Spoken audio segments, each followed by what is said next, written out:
Yo, check this out. Previously heard. Good Hope FM. Let's go. So for Heritage Month, we've been doing wonderful things on Wednesdays where we've been speaking a lot about food security, and we've been speaking a lot about the heritage of food in the Western Cape and in South Africa. And we've been also talking a lot about the specific challenges that COVID has caused for vulnerable communities who struggle with food security, which means that they struggle to always know where the next food is coming from. Maybe their finances are unreliable, or it's tricky to make money in this time, or even to have a job. And so we've been able to talk to different people who've been interacting with those kinds of ideas. And I'm very excited because this is obviously the last day of Heritage Month, and I have an opportunity now to speak to you and speak to one of the co-founders of a really incredible organization called Food Flow. Her name is Ashley Newell, and she joins me on the radio now. Ashley, how are you?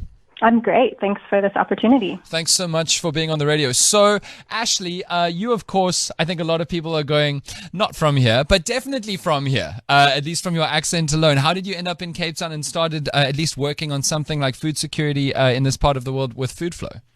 Yeah, it's been a long journey for me, how I ended up in South Africa, originally from California, but have been here for the last 10 years working in communities. And COVID's been a great opportunity to make connections during this crucial time. Absolutely. So tell us what Food Flow does and how long it's been around for. Yeah, so Food Flow launched just weeks before lockdown began.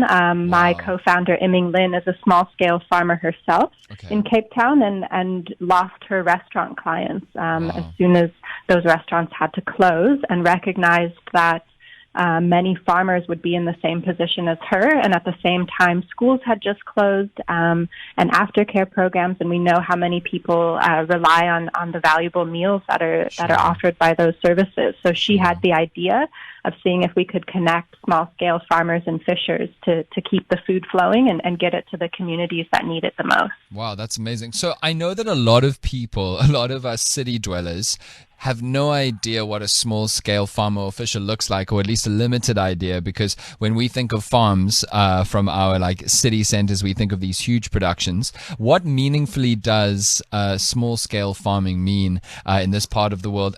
And I guess for your co-founder, what kind of things was she growing and providing to restaurants?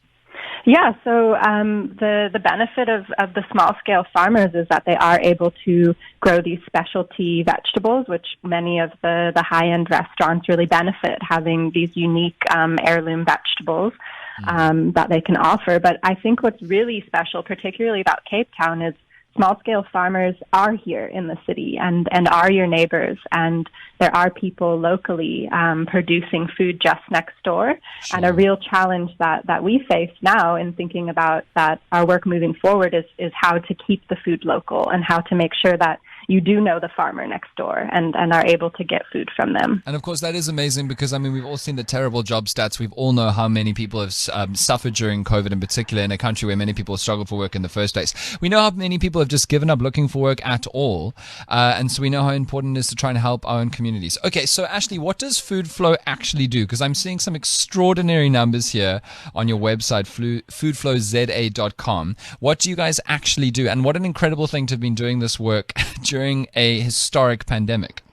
Yeah, absolutely. So thanks to the support that we received from so many individual donors, we've been able to purchase over 1.8 million rand worth of food from small-scale farmers and fishers. And we just have those farmers and fishers delivered directly into community organizations that are local to them. So it's keeping the food local, and it's enabling the same high-quality vegetables and protein that normally would be going into high-end restaurants to get it into the communities that need it most during this time. That's incredible. So tell me about harvest bags, because it seems like you guys have made more than 15,000, which is a lot.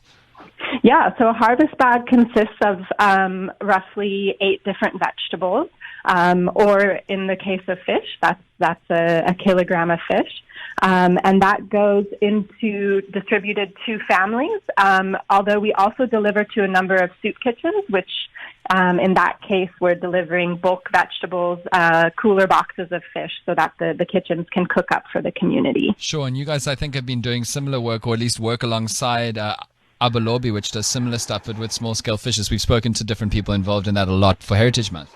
Absolutely. So we were the largest non-commercial supporter of the small-scale fishers that work with ABALOBI during lockdown.